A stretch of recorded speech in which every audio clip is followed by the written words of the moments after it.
Hey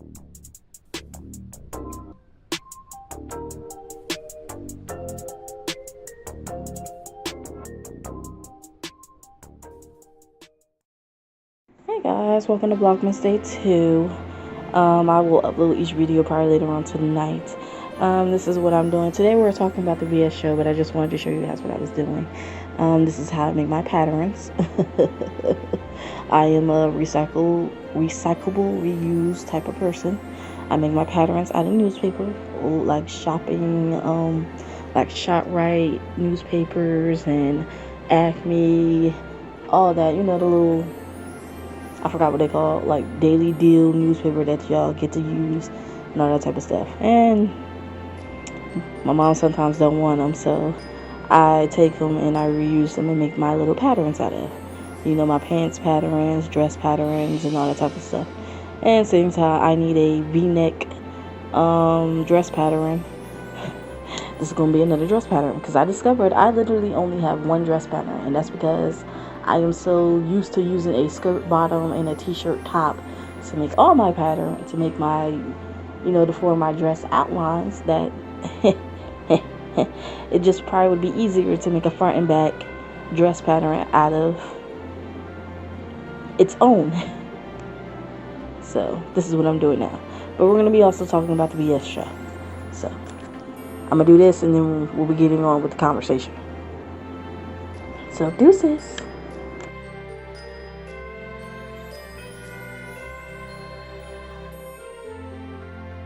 What's up guys, Rishamay here and I'm back with another YouTube video.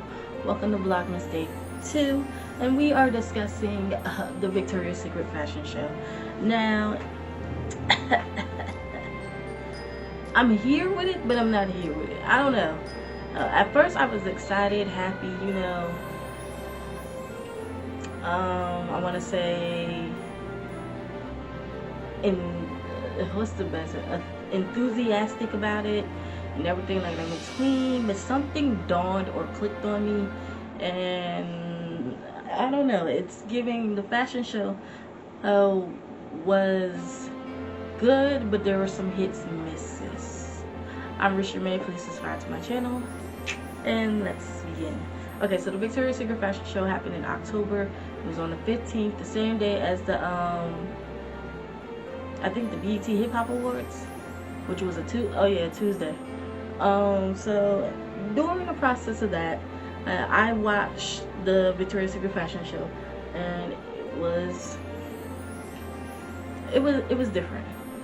It came back, I want to say, during its yearly annual time, because at the end of the day, their fashion show normally starts in December. It's normally around this day or this particular date that they start doing their fashion show. So let's discuss it. So first thing first, what I like about it was innovative, it was different, and it had brought new meaning and new style to their designs. First thing first, the first design, the looks, they were cute, iridescent, it was blue, it was nice. You got to see the retro creativity behind it. You always got to see behind the scenes during the Victoria's Secret fashion show, so there was nothing new about that. What was really new is they brought back the OGs. I'm talking Tyra Banks, Alexandra Ambrosio, Adriana Lima, and it would have been nice if they brought back Heidi Klum too. They might have did, I'm not sure, but it would have been nice if she came back. You got to see Tyla come through with the vocals, and then you also got to see a couple other people. Their red look, their white look, there was a bunch of looks that were cute. Can't really name them all. What I can say is they did progress. They had 50, I think it said 25 models from different area codes. Well, 50 different area codes, or 50 models, 55 models from 25 different area codes. Whichever way that went, that's how they said it. And the models look great. They look beautiful. They look voluptuous, and they look glamorous, and as always. But the one thing that stuck out to me though was the fact of the matter is, first thing first, I could have sworn back somewhere between either 2018 or 2020, they did say that they were coming back with the Victoria's Secret fashion show, but they were going to remove one thing, and that was the wings. Now, yes, the Victoria's Secret fashion show would not be, its unique, iconic self without the wings, but I could have sworn that they said because they were making a monumental amount of changes that the wings were not going to be on display. Guess someone lied there. Then there is, okay, so you can tell that they took a play from Rihanna's book. I did not see any, I want to say, paraplegic or disabled people. They must have did that in a special category of the show where it was only seen in, it was only seen in other areas or a different part. I missed because I did not see any disabled. Everybody was standing 10 toes down, long leg, and straight up. But they said they had it, so maybe it's just me. The next thing behind it is we did get to see I did get to see older models. I am not gonna lie. When I watched the show, you saw a lot of older models. Some were probably between the ages of 50 to maybe about 60 years of age, and they were 50 and 60, because there was this one part where you saw older women walking down. Some had gray hair, letting in the fact that no matter what age, you are still stunning and beautiful, and older you get, the more wiser and prettier you are. So I like that. That was a keen nod to the older models, prior older models from half a decade ago, because that's what I'm saying. They had older models from years ago. Tyra Banks again. They might have had Heidi, but I'm not sure. They might have had Heidi. Why is all my hair? Next thing I've noticed, they did add plus size. I'm gonna say add plus size. Like they didn't really exclusively went and go grab no plus size women. Let me think about it. I'm trying to play my hair at the same time. Okay, so when you saw the fashion show, when I watched it, I was looking out for plus size women in the fashion show because I wanted to see if they brought out the actual, they changed their demographic. They did have older women there, so yes, that was a thing that they were going to add, and they also had supposed to have other different stereotypes of models. Now, I saw, I want to say, a handful of plus size models. Handful. Two, this kind of still hurts a little bit. They had maybe one jumbo size, one medium size, one slim thick size, and maybe one small thick size. But you only, literally, I think I only seen 4 plus size models, 2 of which who came back and forth in the entire episode. I mean, the entire fashion show. It was literally small though, because it was only like an hour. The VS show normally on networks and TV channels back in like before 2018 cutoff, they literally lasted like an hour, 2-hour slot. It started at 8 o'clock, 7 Central, and then moved on to 8, 7 Central, yes. And then it was over by 9, 10 o'clock. Something like that. But again, it was during this time of the year, December. Again, a handful of plus size baddies with only with a bunch of full on plus size, not plus size, but tall, beautiful, still the standard, regular, traditional options of beauty. I want to say it like that. It was only like 4 handful of plus size women, and they were in the, I want to say, a tree of a bunch of women who were smaller than them. A tribe of women who were like slender. I think that they only added that option in there so they can, like, I guess, get on and move on, because they really wanted to come back into the era. Their stores were doing okay, but they really wanted to host a fashion show. It was hosted this year on YouTube, not during the in ABC or CBS networks. They did like almost a Rihanna, but they did it on a good note, because Rihanna, you have to pay for Prime if you don't have it already. I didn't have to pay for it, so I actually had YouTube, and it's what they did it on YouTube. But again, the plus size, it was looking dwindled. It's like you only had a handful of plus size women and a full-on tall slender beauty section. And you ever seen an episode or a movie where there's like the beautiful, popular, tall girls, and then you're like the designated ugly fat friend type of situation? That movie, Designated Ugly Fat Friend, and they all look at you like you're big, you're ugly, you're not stylish, everything like that. That's what it was giving. Like they just threw them into the category. It was like the Shark Tank, right? Really. So their plus size section, not really, it wasn't really giving. It was giving, like, don't get it twisted. Them girls came, they showed out. Their bodies were voluptuous, and yes, they were big, but I like to see the girls represent. But again, they still had that literal standard of beauty, and it was flooded, and it was only, again, a handful of plus size women.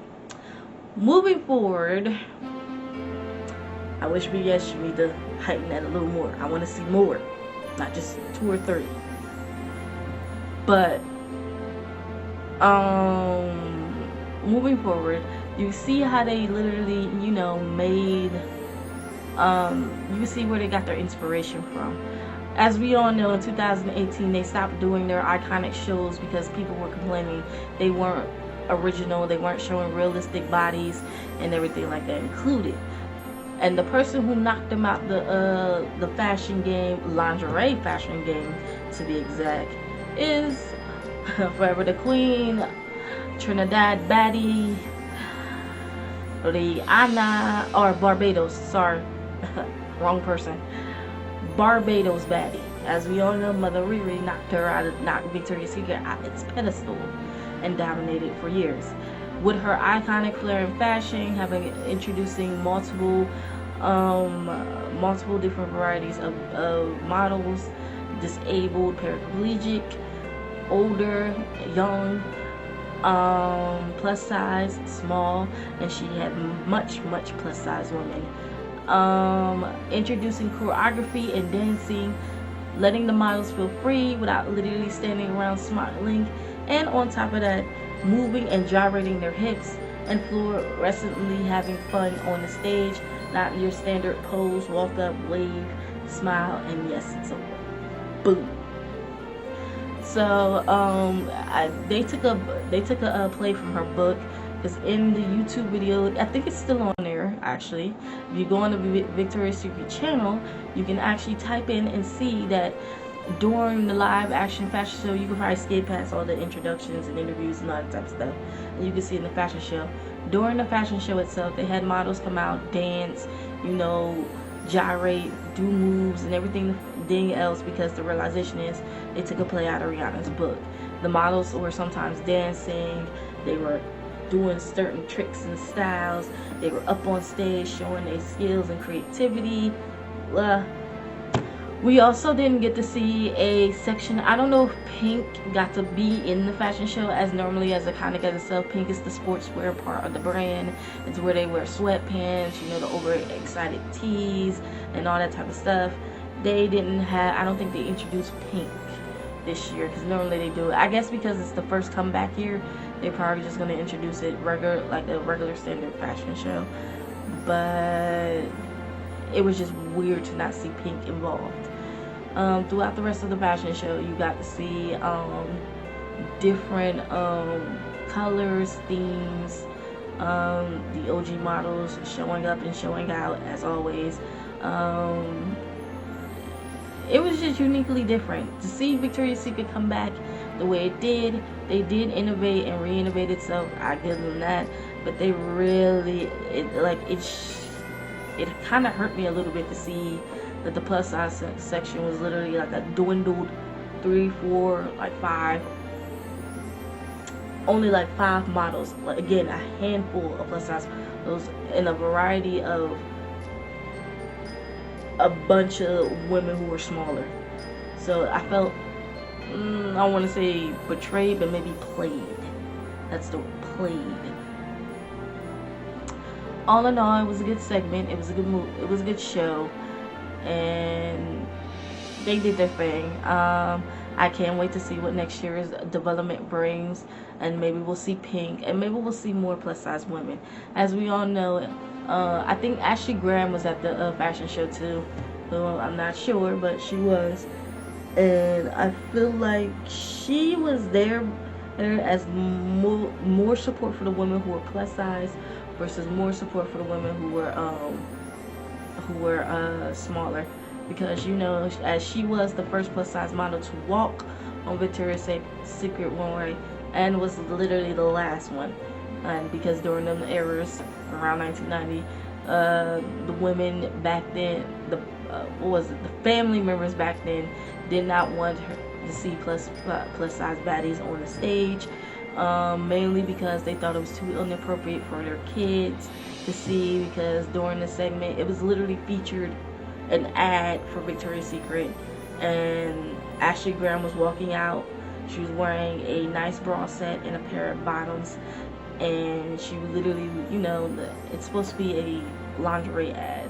So she walked out her house wearing nothing but a bra and panty set on, and maybe a nice little negligee. And Victoria, when they showed it and aired on TV, people called in Victoria's Secret, the station, and everything, to take that off the air because they said it's too inappropriate for my kid to watch, and yada yada yada. What the hell is the difference between between the bigger size body and the smaller body? Because if that was inappropriate for your kids to watch, your kids shouldn't be watching literally the slender version of them walking around nothing but bra and a G-string on. Yeah, I hate that about you people. But she was there, and I'm glad to see that she helped them change the game, because she was actually there behind every step of the redesign game in the process. And I love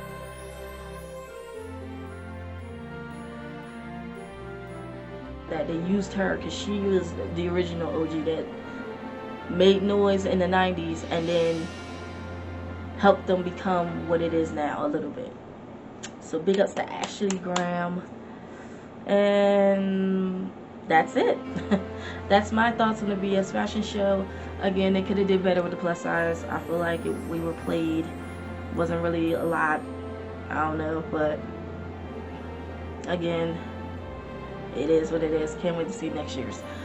You can see the Victoria's Secret fashion show on their YouTube channel. This year it's featured on YouTube, which is good, because like, I'm not a one who buys Prime, so I don't have Prime Video to go sit around and watch Rihanna's shows. Hopefully I probably will, but not right now. But yeah, their VS show was the VS Victoria's Secret fashion show of this year, was featured on YouTube. Go ahead, head over there to their channel and watch it. Thanks for watching. I'll see you guys in the YouTube video. To any vloggers out there, have a Vlogmas.